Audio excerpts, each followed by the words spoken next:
పాయసాన్నము కన్నను పాలకన్న జున్ను గడ్డల కన్నను వెన్న కన్నా కమ్మనైనట్టి నా భాష అమ్మ భాష తేనె విరజిమ్ము నా భాష తెలుగు భాష. నమస్కారం, పద్యపరిమళం ఛానల్కి స్వాగతం. మిత్రులారా, కవిత్రయ విరచితమైన ఆదికావ్యం పంచమ వేదముగా ప్రసిద్ధికెక్కిన 18 పర్వాలతో కూడిన ఆంధ్ర మహాభారతమును వరుస క్రమంలో తెలుసుకునే ప్రయత్నంలో భాగంగా ఇంతకుముందు వీడియోకు కొనసాగింపుగా ఈ వీడియో చేస్తున్నాను. మహాభారతమును వీడియోల రూపంలో అందించుటకు ఆర్థిక సహాయమును అందించిన శ్రీమతి శ్రీ కదిరె వైజయంతి విక్రమ్ రెడ్డి గారులకు కృతజ్ఞతాభివందనములు. నా సాహితీ ప్రస్థానంలో నాకు ఆర్థికంగా హార్దికంగా సహకరిస్తున్న మిత్రులందరికీ ప్రత్యేక కృతజ్ఞతలు. యతి సంఘంబుల సంగతిన్ దురిత కర్మాపేతుడయ్యేగి సంతత సిద్ధామర యక్ష సేవిత సముద్యశృంగమయ్యున్న ఆ శతశృంగంబను పర్వతంబున శుభాచారుండు నిత్యవ్రతోద్యతుడై ఘోర తపంబు చేసే ముని బృందం అద్భుతం వందగన్. పాండురాజు మునులతో కలిసి పాపకర్మలకు దూరమై ఎప్పుడూ సిద్ధులు, దేవతలు, యక్షులు సేవించే ఎత్తైన శిఖరాలు కల శతశృంగమనే పర్వతం మీద శుభమైన నడవడితో, ఎడతెగని వ్రతాలతో మునులంతా ఆశ్చర్యపడేటట్లుగా ఘోరమైన తపస్సు చేస్తూ ఉన్నాడు. ఇట్లు శతశృంగంబుననుత్తర భాగంబునందు తపంబు సేయుచు బ్రహ్మఋషి సమానుండై దివ్య విమానంబులెక్కి వచ్చుచున్ పోవుచున్న దేవగణంబుల చేత సంకీర్ణంబైన స్వర్గ మార్గంబుననుత్తర అభిముఖులై ఊర్ధ్వలోకంబున కనాయాసంబున నరిగెడు ముని సహస్రంబుంజూచి మీరలెందులకు పోయదరని అడిగిన అప్పాండురాజునకు వారలిట్లనిరి. ఈ విధంగా శతశృంగ పర్వతానికి ఉత్తర భాగంలో తపస్సు చేస్తూ బ్రహ్మర్షులతో సమానమైన వాడై దివ్య విమానాలెక్కి వస్తూ పోతూ ఉండే దేవతా సమూహాలతో నిండిన స్వర్గ మార్గంలో ఉత్తర దిక్కుగా స్వర్గలోకానికి శ్రమ లేకుండా వెళ్తున్న 1000 మంది మునులను చూసి మీరు ఎక్కడికి పోతున్నారని అడుగగా ఆ పాండురాజుతో వారు ఇట్లా అన్నారు. అమవసగావుననేడ కమలజుగొలువగా మహర్షి గణములు పితృసంఘములును పోదురు బ్రహ్మాండమునంగలవారలందొడంగూడంగన్. ఈరోజు అమావాస్య, అందువలన బ్రహ్మదేవుడిని సేవించడానికి మహర్షుల సమూహాలు, పితృదేవతల సమూహాలు, బ్రహ్మాండంలో ఉన్న వాళ్ళంతా ఆ బ్రహ్మలోకం చేరడానికి పోతారు. అది కారణంబుగా నేమును బ్రహ్మలోకంబునకు బోయదమనిన అమ్మునుల పిరుంద భార్యాద్వయ సహితుండై సమ విషమ ప్రదేశంబులంజనుచున్న అప్పాండురాజును చూచి ఋషులు ఇట్లనిరి. ఆ కారణంగా మేము బ్రహ్మలోకానికి పోతున్నాం అని అనగా ఆ మునుల వెనుక భార్యలిద్దరితో సమంగాను మిట్ట పల్లాలుగాను ఉన్న భూమి మీద పోతున్న ఆ పాండురాజును చూసి ఋషులు ఇట్లా అన్నారు. వీరలతి లలిత మృదులాకారలు గిరి విషమ గహన గహ్వరముల రానేరరు కావునన్ ఇట చనుదేరక మీరుండుడివియు దేవపథంబుల్. నీ భార్యలు మిక్కిలి సుకుమారమైన శరీరాలు కలవారు. వీరు కొండలలో మిట్ట పల్లాలై చొరడానికి శక్యము కాని గుహలలోకి రాలేరు. మీరు ఆగండి, విశేషించి ఇవి దేవమార్గాలు అనిన విని నరులకక్కడ జనబోలమి ఎరిగి పాండు జనపాలకుడిట్లనియను స్వర్గద్వారం వనపత్యులుగాననోపరటే మునులయ్యున్. ఋషులన్న మాటలు విని మానవులక్కడికి పోలేరని తెలుసుకొని పాండురాజు సంతానం లేనివారు మునులైనప్పటికీ స్వర్గద్వారాన్ని చూడలేరట కదా అన్నాడు.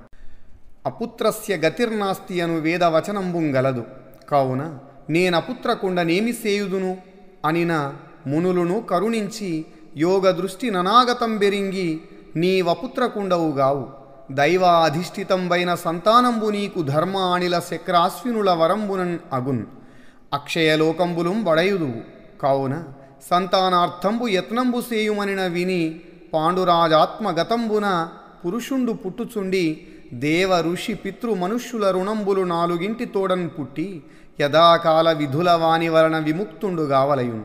అట్లుగాని వానికి పుణ్యలోకంబులు లేవు. యజ్ఞంబులంజేసి దేవతల రుణంబును, తపస్వాధ్యాయ బ్రహ్మచర్య వ్రతంబులంజేసి ఋషుల రుణంబును, శ్రాద్ధపుత్ర లాభంబులంజేసి పితరుల రుణంబును, నానృశంస్యంబునంజేసి మనుష్యుల రుణంబును బాపవలయు. అందు పితరుల రుణంబు దక్క తక్కిన 3 రుణంబుల వలన విముక్తుండనైతి. పుత్రులు లేని వారికి పుణ్యలోకం లేదు అనే వేదవచనం కూడా ఉన్నది.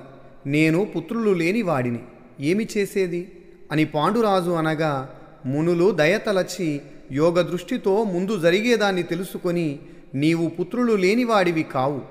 యమధర్మరాజు, వాయువు, ఇంద్రుడు, అశ్విని దేవతల వరంతో నీకు సంతానం కలుగుతుంది. నీవు పుణ్యలోకాలు పొందుతావు. కాబట్టి సంతానం కొరకు ప్రయత్నించుము అని చెప్పారు. అది విని పాండురాజు మనస్సులో ఇట్లా తలచాడు. పురుషుడు దేవ ఋషి పితృ మనుష్య రుణాలు 4తో పుట్టి ఆయా కాలాలలో చేయవలసిన కార్యాల చేత ఆ రుణ విముక్తుడు కావాలి. అట్లా రుణ విముక్తుడు కానివాడికి పుణ్యలోకాలు లేవు. యజ్ఞాలు చేసి దేవతల రుణాన్ని, తపస్సు వేదాధ్యయనము బ్రహ్మచర్య వ్రతం చేత ఋషుల రుణాన్ని, శ్రాద్ధాలు పెట్టి కొడుకుల్ని కని పితృదేవతల రుణాన్ని, దయార్ద్ర హృదయుడై మానవ రుణాన్ని తీర్చుకోవాలి. నేను ఒక్క పితరుల రుణం తప్ప మిగతా 3 తీర్చుకున్నాను. దేహనాశంబుతోడన తీరు నెల్ల రుణములును, మరి పితరుల రుణము దేహనాశమైనను తీరదు. నాకున్ అదియ తక్కియున్నది ఏ నెట్లు దాని బాతు. శరీరం నశించిన వెంటనే అన్ని రుణాలు తీరిపోతాయి. పితరుల రుణం మాత్రం శరీరం నశించినా తీరదు. నాకు అది ఒక్కటే మిగిలి ఉన్నది. నేను దానిని ఎట్లా తీర్చుకోగలను అని దుఃఖించి మృగశాపంబు దలంచి తన వలన సంతానం బయ్యడి విధంబు లేమి ఎరింగి ఒక్కనాడేకాంతంబా కొంతికి ఇట్లనియే అని విచారించి మృగశాపాన్ని తలచుకొని తన వలన సంతానం కలిగే మార్గం లేకపోవడాన్ని తెలుసుకొని ఒకరోజు ఒంటరిగా ఉన్న కుంతితో ఈ విధంగా అన్నాడు. దానములన్ తపంబుల సదక్షిణ యజ్ఞములన్ విహీన సంతానుల కూర్ధ్వలోక సుపథంబులవశ్యముగావు. లబ్ధ సంతానుల ఎందు పుణ్యులిది తథ్యము కావున నుండు దక్కి సంతానము నాకు నయ్యడు విధంబొనరింపుము ధర్మ సంస్థితిన్. దానాలు చేసినా, తపస్సులు చేసినా, దక్షిణలతో యజ్ఞాలు చేసినా సంతానం లేని వాళ్లకు పుణ్యలోకాలు లభించవు. సంతానం కలవారే పుణ్యవంతులు.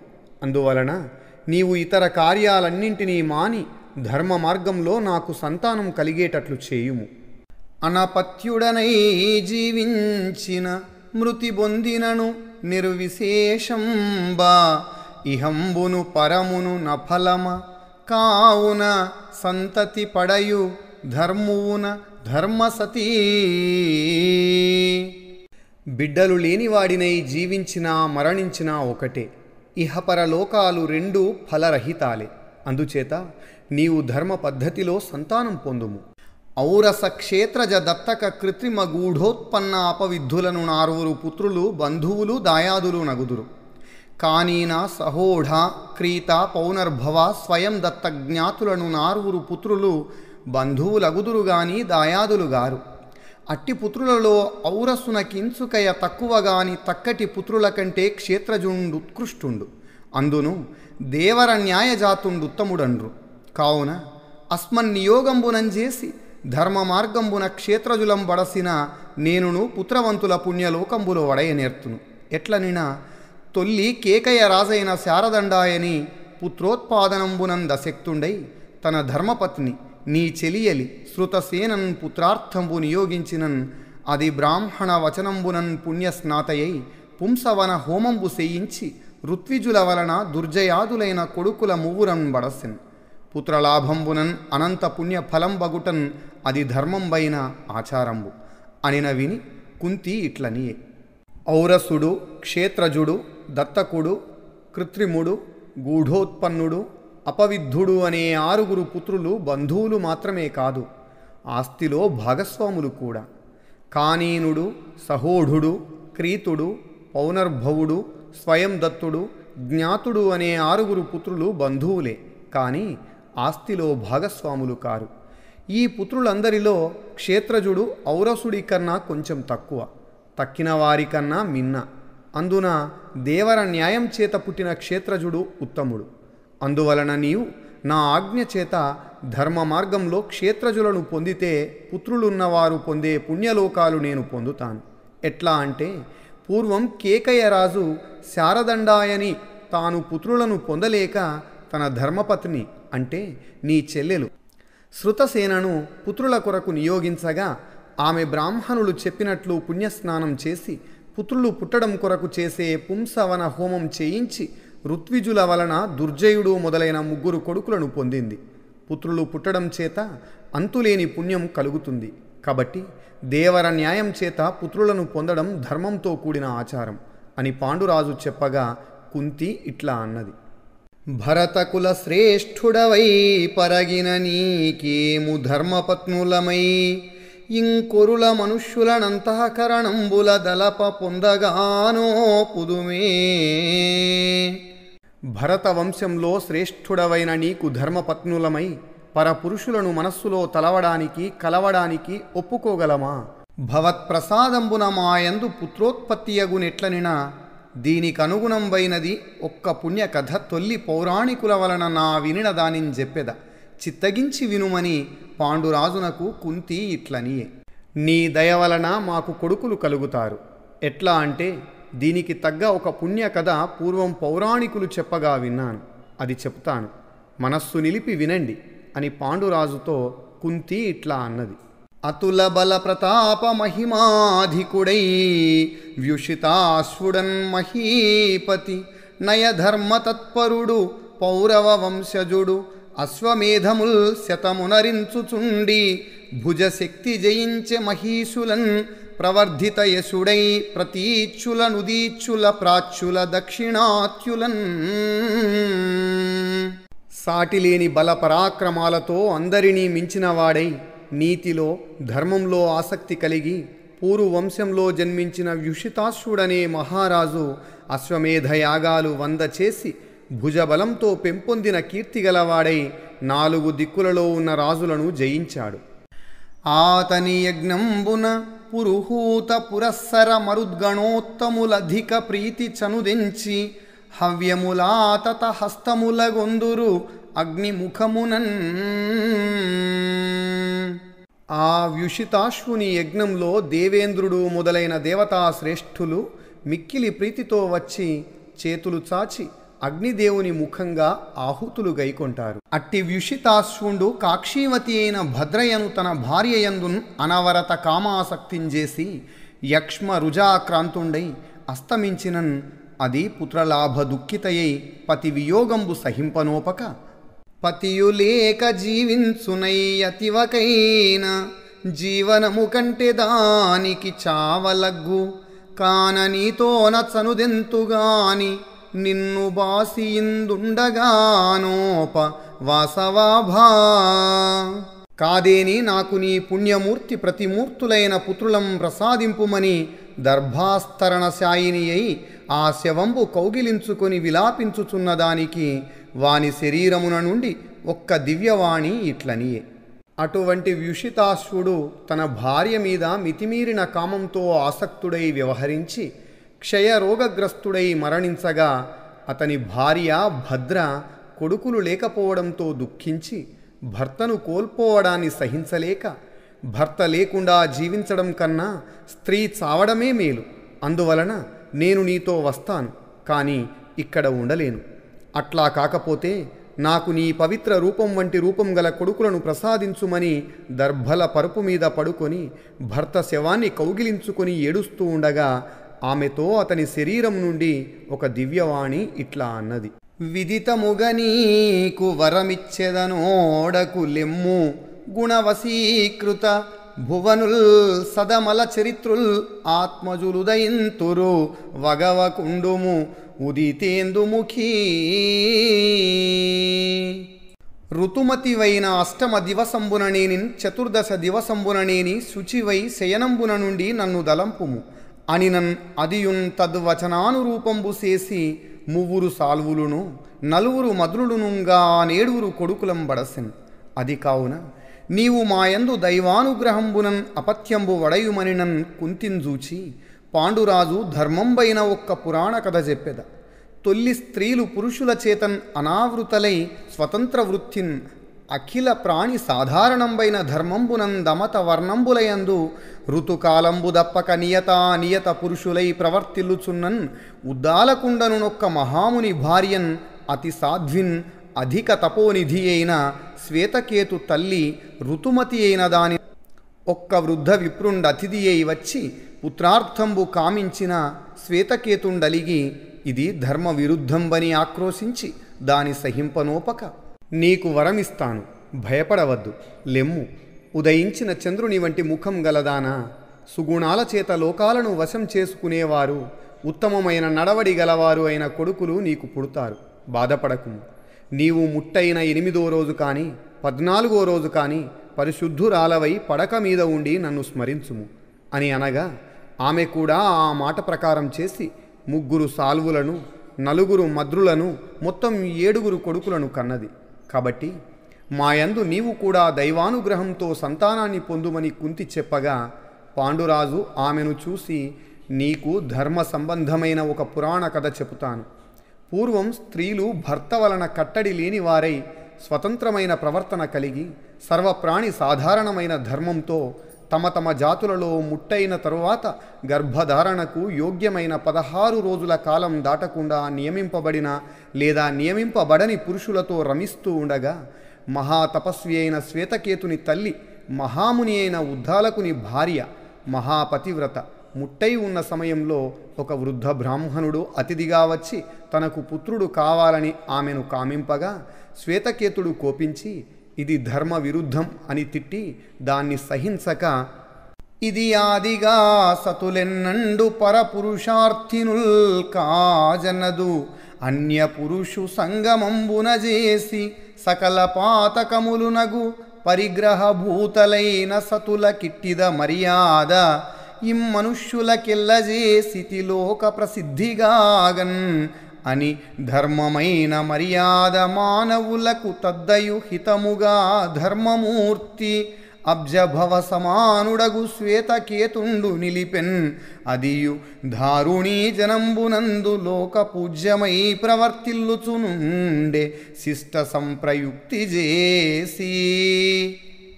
ఇది మొదలు స్త్రీలు ఎప్పుడూ పరపురుషులను కోరకూడదు. వివాహిత స్త్రీలకు పరపురుష సంగమం వలన సర్వ పాపాలు కలుగుతాయి. ఈ కట్టుబాటు లోక ప్రసిద్ధంగా మానవులందరికీ చేశాను అని ధర్మంతో కూడిన ఈ కట్టడిని మానవులకు మేలు కలిగేటట్లు ధర్మమూర్తి బ్రహ్మతో సమానుడు అయిన శ్వేతకేతుడు ఏర్పాటు చేశాడు. ఆ మర్యాదనే శిష్టులంతా అనుసరించడంతో అది లోకానికి పూజింపదగినదై నడుస్తున్నది. మరియు తిర్యగ్యోనులయందును ఉత్తర కురు దేశంబులయందును మొదలింటి ధర్మంబ ఇప్పుడు ప్రవర్తిల్లుచుండునట్లు మనుష్యులయందు శ్వేతకేతుండు చేసిన ధర్మస్థితి కారణంబున నాటంగోలే పురుషులచే ధర్మస్థితి పరిగ్రహింపంగబడిన భార్యలకు నిరంతరము నిజ పురుష భక్తియు పరపురుష వివర్జనంబు పరిచితమయ్యన్. భర్త చేత నియోగింపబడక సతికి నిద్దియును చేయగా తగదు ఎద్ది అయిన భర్త చేత నియోగింపబడిన దాని చేయకునికి దోషంబని చెప్పే మనువు. పశుపక్షాదులలో కూడా ఉత్తర కురు భూములలో ఇప్పటికీ ఆడుప్రాణి ఋతుకాలంలో ఏ నియమం లేకుండా ఇష్టం వచ్చినట్లు మగ ప్రాణితో రమించే మొదటి పద్ధతే ఉన్నది. శ్వేతకేతుడు ఆ విధంగా మానవులలో ఏర్పాటు చేసిన ధర్మం వలన ఆ రోజు నుండి పురుషులు ధర్మ మార్గంలో వివాహం చేసుకున్న భార్యలకు ఎల్లప్పుడూ తమ భర్తల మీద భక్తి కలిగి ఉండడం, పరపురుషులను విడవడం అలవడింది. భర్త ఆజ్ఞాపించనిదే భార్య ఏదీ చేయకూడదు. భర్త దేనిని ఆజ్ఞాపించినా అది చేయకపోవడం దోషం అని మనువు చెప్పాడు. పతి నియోగించిన దానింజేయని నాడు భార్యకున్ పాతకంబని ఎరింగి కాదే తొల్లి సౌధాసుండైన కల్మాషపాదుండను రాజర్షి చేత నియుక్తయై వాని భార్య మదయంతి అనునది వశిష్ఠు వలనన్ అస్మకుండను పుత్రున్ బడసెన్ అస్మజ్జన్మంబు నిట్టిద మహాముని అయిన కృష్ణద్వైపాయను వలన కురుకుల వృద్ధి పొంటెన్ ఏ ముద్భవిలితిమి కావున నీవిన్ని కారణంబులు విచారించి నా నియోగంబు సేయుము. భర్త ఆజ్ఞాపించిన దానిని చేయని రోజు భార్యకు పాపం వస్తుందని తెలిసే కదా పూర్వం సుదాసుడి కుమారుడైన కల్మాషపాదుడి ఆజ్ఞతో అతని భార్య మదయంతి వశిష్ఠుని వలన ఆస్మకుడనే పుత్రుడిని పొందింది. మా పుట్టుక కూడా ఇటువంటిదే. మహాముని కృష్ణద్వైపాయన ముని వలన కురువంశం వృద్ధి పొందడానికి మేం జన్మించాం. కాబట్టి నీవు ఈ కారణాలన్నీ విచారించి నేను చెప్పినట్లు చేయుము. అలయక ధర్మశాస్త్రములయందు పురాణములందు చెప్పన్ ఉత్పలదళనేత్ర విందుమ అపత్యము మేలని కావునన్ యశోనిలయుల పుత్రులంబడయు నీ కొనరించెద సంగతాంగుళీదళ విలసన్ మదీయ కరతామర సద్వయ యోజితాంజలిన్. కలువరేకుల వంటి కన్నులు గల ఓ కుంతి, విసుగు లేకుండా ధర్మశాస్త్రాలలోనూ పురాణాలలోనూ సంతానం మేలని చెప్పగా వింటున్నాం కదా. అందువల్ల కీర్తిమంతులైన పుత్రులను పొందుము.